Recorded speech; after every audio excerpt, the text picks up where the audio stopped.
Alright. Boxing time. Boom. I need a break, I'm tired. No, I'm just kidding. Let's get into it. The fight card of I'm coming home, I'm coming home.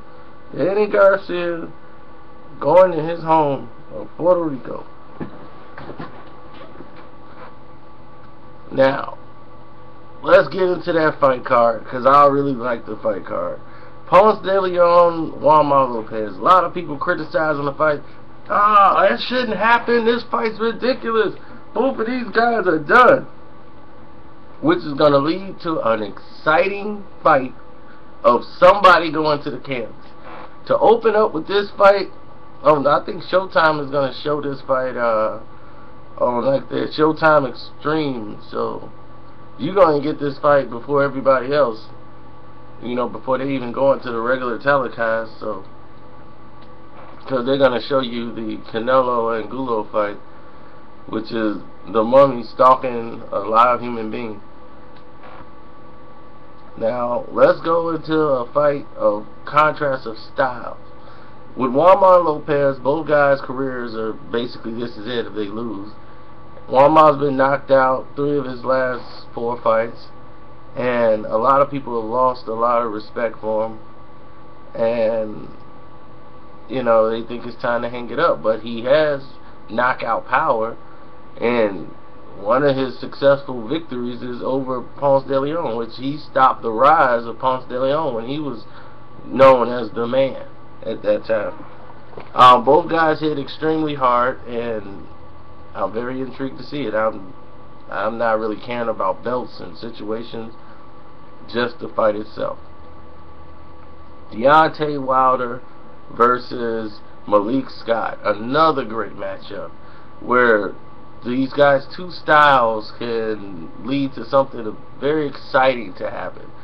Wilder does have a problem with his legs, not like a problem, I mean that they're not like a boxer's legs, they're more like a football player as far as not having a lot of experience as an amateur and having a pro career. His balance is sometimes not off. He doesn't really move the way he should, but his attributes make up for any problems he may have had in the ring with balance or anything else that might be a problem to another fighter. His power is unmeasurable. And the thing is, he's very athletic, so the speed of his punches actually get there. He's not a slow heavyweight. And that helped attribute to a lot of his knockouts. The opponents are used to fighting slower guys in the ring.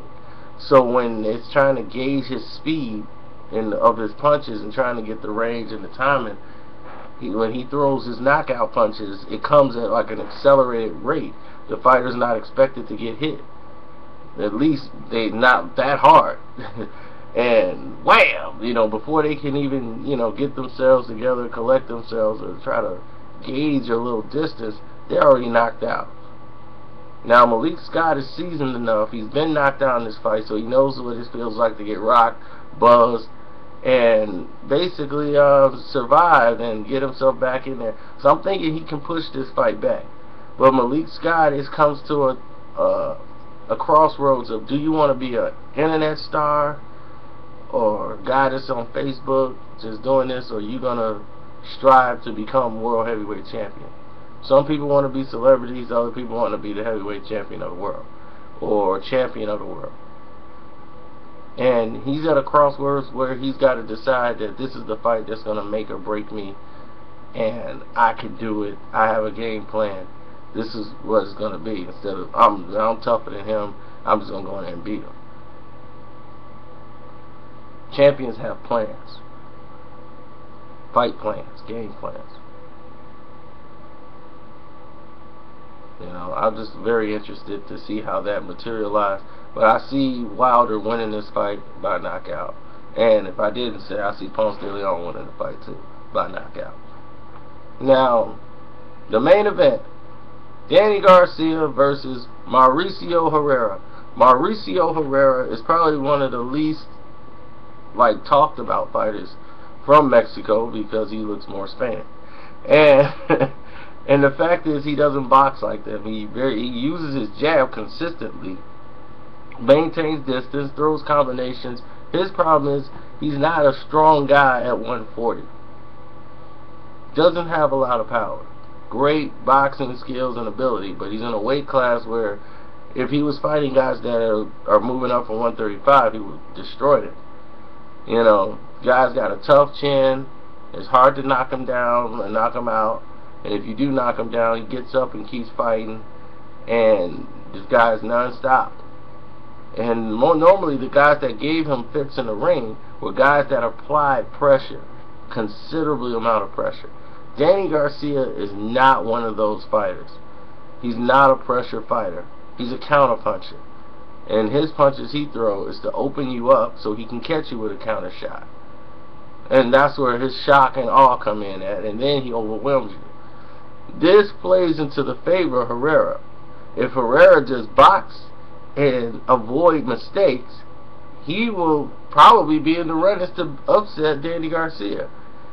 I mean, I see this fight being very close, and Garcia probably getting a lopsided unanimous decision, but I see this fight being very close. Even with Danny's abilities, it's just the style of matchup. This style of matchup for Danny Garcia is difficult. It's really difficult. Now, the power may be the difference, which I believe, but unless Danny's willing to sell out, to take those risks, to put the pressure on Herrera, and if he's going to sit back and wait on a counter shot, then he's going to be in for a rude awakening. So I got Danny winning by unanimous decision, but a lot of people giving Herrera a lot of respect after this fight's over. Carcino from Boxing Socialist and YouTube and everywhere else around the world, I'm out.